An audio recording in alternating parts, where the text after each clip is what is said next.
출애굽기 3장. 모세가 그의 장인 미디안 제사장 이드로의 양떼를 치더니 그 떼를 광야 서쪽으로 인도하여 하나님의 산 호렙에 이르매 여호와의 사자가 떨기나무 가운데로부터 나오는 불꽃 안에서 그에게 나타나시니라.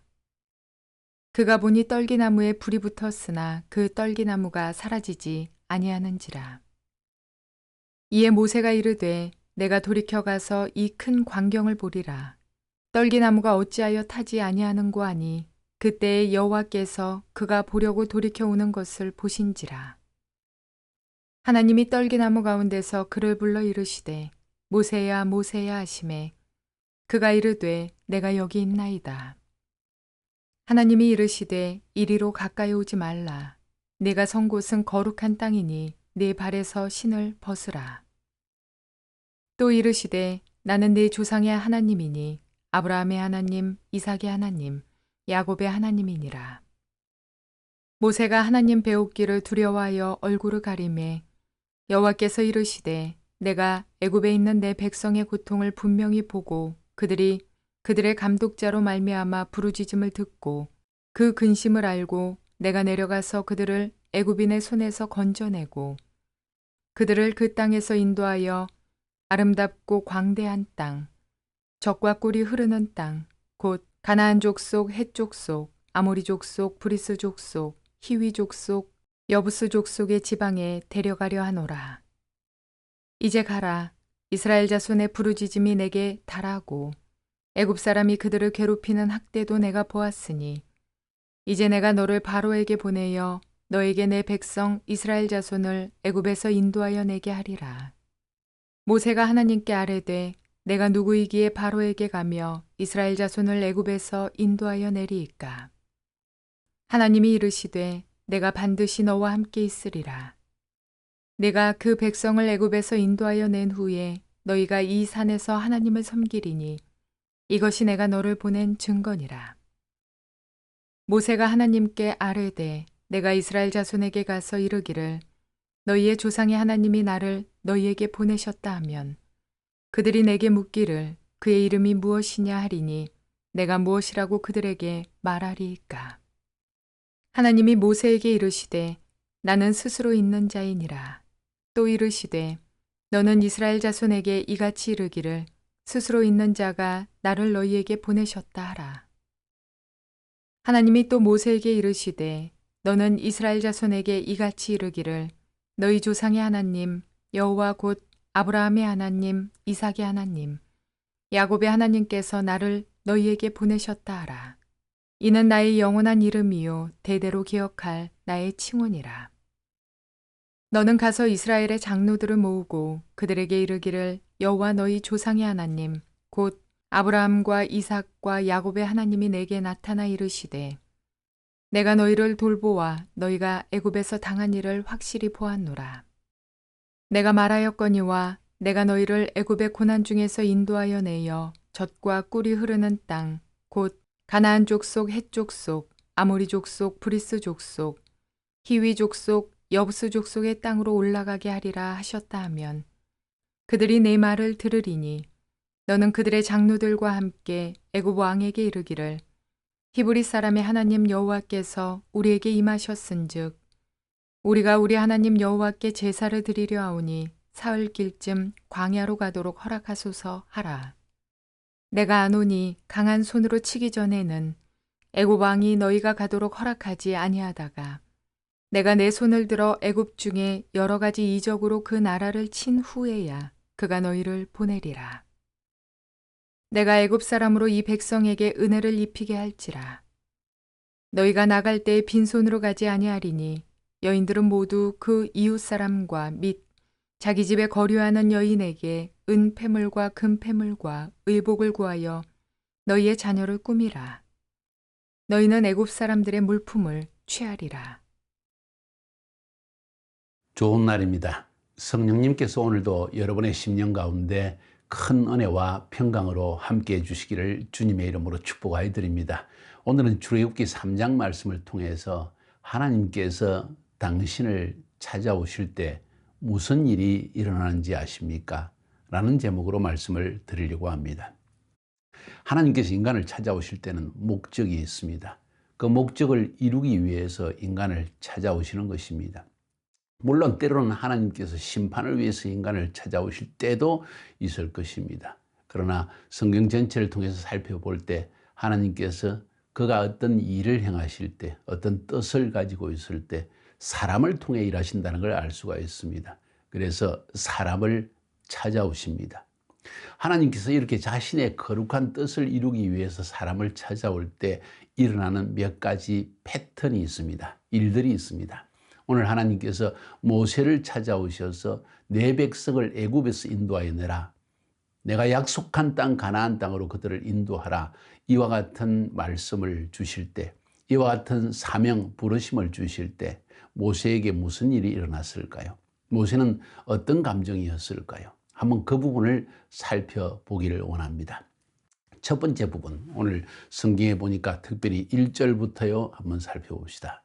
하나님께서 광야 40년의 세월 동안 시내 광야에서 양치기 노릇을 하고 있는 모세에게 찾아오십니다. 그것도 가시떨기나무가 불타오르는 모습을 보고 가까이 갔을 때 주님이 하시는 말씀입니다. 네 신을 벗어라. 그곳은 거룩한 산이니라. 네가 서 있는 곳이 거룩한 곳이다. 다시 말해서 하나님과의 만남의 그 장소는 거룩한 곳이다. 이런 이야기입니다. 하나님께서 인간을 찾아오실 때 일어나는 첫 번째 사실은 오늘 여기에서 보여주고 있습니다. 무슨 말일까요? 네 신을 벗으라는 말은 무슨 말일까요? 너의 권리를 버리라. 너의 꿈을 버리라. 너의 인간적인 계획을 버리라. 심지어 너의 성격까지도 버리라는 이야기입니다. 오늘 하나님께서 모세를 찾아오신 것은 비록 본문에 기록되어 있지 않지만 40년의 세월이 지난 후였습니다. 모세가 40세에 애굽에서 왕궁에 자라나다가 애굽 사람 한 명을 쳐 죽인 사건 때문에 결국 바로의 눈앞에 도망을 가서 미디안 광야라고 살게 됩니다. 그곳에서 40년의 세월을 지낸 후에 이 일이 일어났다고 사도행전 7장은 우리에게 기록해 주고 있습니다. 40년의 세월 동안 모세에게 어떤 일이 일어났을까요? 그리고 왜 40년이 지나고 나서야 하나님은 모세에게 나타났을까요? 40년의 세월, 우리로 치면 두 세대입니다. 어쩌면 그때는 한 세대라고 말할 수도 있을지 모르겠습니다. 아무튼 모세에게 40년의 세월을 허락하신 하나님, 혹은 광야에서의 연단, 광야에서의 훈련을 지나게 하신 하나님, 드디어 모세에게 나타났습니다. 인간 모세에게 나타나셔서 너는 내 백성을 인도하여 내라. 애굽의 종살이에서 구원하여 내라. 300만의 인구입니다. 적은 인구가 아닙니다. 그런데 이런 중대한 이 사명을 감당하기 위해서 하나님께서 모세에게 요구하는 것이 네 신을 벗어라. 그곳은 거룩한 곳이다. 내가 너를 만나서 너에게 명령하는, 너에게 부르심을 주는, 너에게 사명을 주는, 거룩한 사명을 주는 바로 그 장소는 거룩한 장소이다. 이 임재의 장소를 귀중히 여겨라. 그러면서 네 신을 벗으란 말의 의미는 네 권리를 포기하라는 것입니다. 고대 사회에서 어떤 계약을 할 때 나는 내 권리를 포기하겠다 할 때는 신발을 던진다는 것입니다. 네 신을 벗어 던지라. 다시 말해서 모세야, 지금까지 너의 속에 있었던 내 백성을 구원하고자 하는 인간적인 계획, 너의 꿈, 심지어 너의 급한 성격 때문에 애굽 사람을 쳐죽인 그 성격, 모든 것을 벗어 던져라. 너는 이제부터 내 것이다 하는 이야기입니다. 다른 말로 표현하면 네 신을 벗으라는 것은 나의 꿈을 버리라는 것입니다. 나의 생각을 버리라는 것입니다. 나의 주관을 버리라는 것입니다. 나의 계획을 버리라는 것입니다. 내 성격과 내 권리조차도 완전히 버리라는 것입니다. 그래서 하나님께서 40년 동안 모세에게 잠잠하시다가 갑자기 시내 광야 가시떨기 불꽃 가운데서 나타나셔서 이 요구를 하시는 것입니다. 그 이유는 하나님께서 언약을 행하시기 위해서였습니다. 모세야, 네가 모든 것을 버릴 때까지 나는 기다렸다. 이런 의미입니다. 하나님께서 모세를 찾아오실 때뿐만 아니라 여러분과 저를 찾아오실 때에도 하나님은 우리에게 끊임없이 집요하게 너의 권리를 버리라. 너의 성격을 버리라. 너의 꿈과 너의 모든 계획까지도 다 벗어 던져라. 그래야만 내가 너를 깨끗한 하나님의 거룩한 종으로 사용할 수 있다. 이런 말씀을 우리에게 들려주는 것입니다. 여러분 그런 경험을 한 적이 있습니까? 모세는 이런 한 번에 걸쳐서 40년의 훈련을 지난 다음에 하나님께서 이런 요구를 하셨지만 저의 경우를 살펴보면 평생에 걸쳐서 끊임없이 하나님께서 네 신을 벗어라. 네 권리를 내려놓아라. 너의 주관을 내려놓아라. 너의 성격을 내려놓아라. 너의 모든 계획을 내려놓아라. 주님이 끊임없이 이렇게 말씀하시는 것 같습니다. 사실 이렇게 내 꿈과 내 계획과 내 모든 목적을 내어버리면 그처럼 편한 인생이 없습니다. 왜? 하나님께서 책임지시겠다는 것이죠. 자, 그래서 하나님이 당신을 찾아오실 때 일어나는 첫 번째 일은 네 권리를 버리라. 너의 모든 성격과 너의 꿈까지도 다 내어버리라. 너 계획과 권리를 다 내어버리라. 그래야 너를 사용할 것이다 하는 도전을 받게 된다는 것입니다. 두 번째로 오늘 본문에서 보니까 내 백성을 애굽에서 인도하여 내라 하고 하나님께서 모세에게 전반적으로 말씀하십니다. 내가 너의 아버지 야곱과 할아버지 이삭, 그 고조 할아버지 아브라함에게 약속한 대로 내 백성을 애굽에서 인도하여 가나안 땅으로 드릴 것이다. 그러니 너는 이 백성들을 인도하는 지도자가 되라. 인도하여 내라. 이러한 이야기를 들은 모세의 심령 속에 어떤 일이 일어난지 아십니까? 하나님께서 찾아오셔서 모세에게 이 말씀을 하실 때 모세의 심령 속에 어떤 마음이 일어났냐는 것입니다. 두려움입니다. 인간은 거룩한 하나님을 만나게 될 때 먼저 두려움이 일어나고 그 거룩하신 하나님이 하늘에 속한 큰 꿈과 비전을 우리에게 주실 때 두려움이 일어납니다. 그 두려움의 첫 번째가 뭔지 아십니까? 하나님, 나는 나를 모릅니다. 내가 어떻게 이 백성을 인도할 수 있습니까? 나는 그럴 능력이 없습니다. 오늘 11절에 보니까 모세가 하나님께 아뢰되 내가 누구이기에 바로에게 가며 내가 누구이기에 이스라엘 자손을 애굽하여 인도하여 내리까? 바로 왕에게 내가 가면 죽임을 당할 것입니다. 애굽 사람을 죽였다고 해서. 그리고 내가 누구간데 이 이스라엘 사람들 그들을 치겠습니까? 인도하여 내겠습니까? 주님, 나에게는 그런 능력이 없다는 이야기입니다. 본질적인 두려움, 나 자신에 대한 두려움입니다. 40년의 세월을 지나면서 모세는 자신이 어떤 존재인지를 알았습니다. 나는 아무것도 할 수 없구나. 어쩌면 이대로 나의 인생을 마치고 하나님께서 기뻐하시는 귀한 일을 조금도 하지 못하고 인생을 허비하는가 보다. 목동으로 양이나 치면서 아무 일도 없는 것 같은 정말 별 볼 일 없는 이런 인생을 계속 살아야 되나 보다 하고 생각할 수 있는데 그것은 바로 내 안에 있는 두려움 때문입니다. 하나님이 인간을 찾아오실 때 그리고 그 하나님께서 하나님의 뜻을 하나님의 거룩한 비전을 우리에게 던져주실 때 우리 속에는 주님, 나는 할 수 없습니다. 나는 두렵습니다. 나는 이런 능력이 없습니다. 당연한 사실입니다. 저 역시 그랬고 여러분도 그랬을 것입니다. 모세도 그랬습니다. 동일한 사건이 하나님이 우리를 찾아오실 때 일어나는데 그것은 내 자신에 대한 두려움. 내 자신은 이런 일을 할 능력이 없다는 그런 이야기입니다. 자신 없습니다. 이런 이야기입니다. 두 번째로 어떤 두려움이 일어났을까요? 하나님, 나는 하나님을 잘 알지 못합니다. 하나님께서 이렇게 나를 부르셨지만은 하나님의 이름을 알지 못합니다. 하나님이 누구인지를 내가 알아야 하나님을 따르든지 말든지 할 터인데 심지어 장로들이 내가 가서 하나님께서 나를 여러분들을 전부 애굽 땅에서 인도하여 내라고 했습니다 하면은 그래? 어떤 하나님이 너에게 나타났느냐? 그 하나님의 이름이 뭐냐고 물으면 저는 뭐라고 말할 것입니까? 나는 당신을 모릅니다. 두렵습니다. 내가 누구를 따라간다는 말입니까? 당신은 나에게 어떤 분이십니까? 심지어 우리 이스라엘 자손들에게 당신은 누구가 어떤 분이십니까? 하나님께서 친절하게 대답하십니다. 나는 스스로 있는 자다. 스스로 존재하는 자, 아무도 창조하지 아니었고 아무도 영향을 줄 수 없고 아무도 그에게 어떤 명령을 줄 수 없는 스스로 자존하시는 하나님, 스스로 존재하며 스스로 모든 것을 통치하시고 다스리시는 하나님, 그 하나님이 너에게 나타났다고 하라. 그리고 내가 그들을 이스라엘 자손을 모두 인도하여 낼 것이다 하는 말씀을 주십니다. 자, 두 번째로 하나님께서 인간을 찾아오실 때, 당신을 찾아오실 때, 그리고 모세에게 찾아왔을 때 일어난 일은 두려움이었다는 것입니다. 나 자신에 대한 두려움뿐만 아니라 하나님이 누구신지를 모르겠다는 두려움, 과연 하나님이 내 삶을 인도하실까 하는 의구심과 두려움이 우리 안에 반드시 일어난다는 것입니다. 오늘 본문에 그 이야기를 들려주고 있는 것입니다.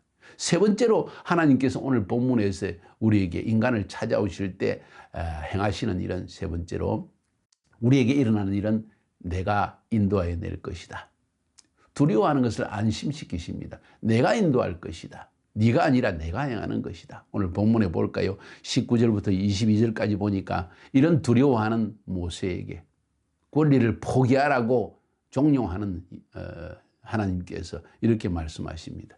내가 아노니 강한 손으로 치기 전에는 애굽 왕이 너희가 가도록 허락하지 아니하다가 내가 내 손을 들어서 애굽 중에 여러 가지 이적으로 그 나라를 친 후에야 그가 너희를 보낼 것이다. 미리 일어날 일을 알려주시는 것입니다. 그래서 모세를 안심시켜 주시는 것입니다. 내가 애굽 사람으로 이 백성에게 은혜를 입히게 할지라 너희가 나갈 때 빈손으로 가지 아니하리니 여인들은 모두 그 이웃 사람과 및 자기 집에 거류하는 여인에게 은폐물과 금폐물과 의복을 구하여 너희 자녀를 꾸미라. 너희는 애굽 사람들의 물품을 취하리라. 무슨 이야기입니까? 하나님께서 풍성하게 너희를 애굽의 종살에서 벗어나게 할 것이다. 금은 폐물을 가지고 비록 이 애굽 땅을 떠나지만은 광야에서도 어디에 가든지 이 폐물을 가지고 살 수 있도록 해줄 것이다 하는 하나님의 안심시키는 말씀입니다. 그렇습니다. 하나님께서 그 거룩한 뜻을 위해서 우리를 부르실 때 하나님은 기적을 예비해 놓았습니다. 모세에게 10가지 재앙이라는 기적을 통해서 결국 하나님이 뜻하신 대로 이스라엘 백성들을 애굽에서 나가도록 하지 아니하고는 견디지 못하는 일을 내가 행할 것이다. 하나님께서 말씀하시기를 내가 행할 것이다. 여러분, 오늘 본문에서 3가지의 이야기를 들었습니다. 하나님이 당신을 찾아오실 때, 모세를 찾아오실 때, 저를 찾아오실 때 무슨 일이 일어나는가? 첫 번째, 우리에게 요구하십니다. 우리에게 도전하십니다. 너의 꿈 버려. 너의 성격 버려. 너의 모든 권리도 내려놓아. 너의 모든 주관도 내려놓아. 너의 모든 계획도 다 내려놓아. 내가 너를 통해서 나의 일을 행할 것이다. 그것이 바로 하나님 앞에 거룩하게 행하는 길이다. 거룩이라는 것은 나의 인간적인 그리고 세속적인 모든 권리, 나의 모든 주관, 나의 성격, 나의 꿈, 나의 계획을 다 내려놓을 때 거룩한 하나님의 뜻을 이룰 수 있다는 것입니다. 그래서 첫 번째로 인간에게 일어나는 일이 무엇이냐? 바로 우리에 대한 도전입니다. 내가 내려놓아라 하는 이야기입니다. 두 번째로 일어나는 일은 두려움입니다. 하나님께서 너무나 큰 사명과 꿈을 주십니다.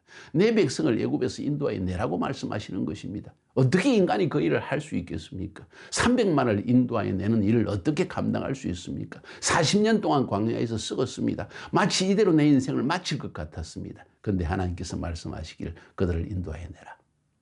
그때 우리 안에 어떤 일이 일어납니까? 두렵습니다. 저는 할 수 없습니다.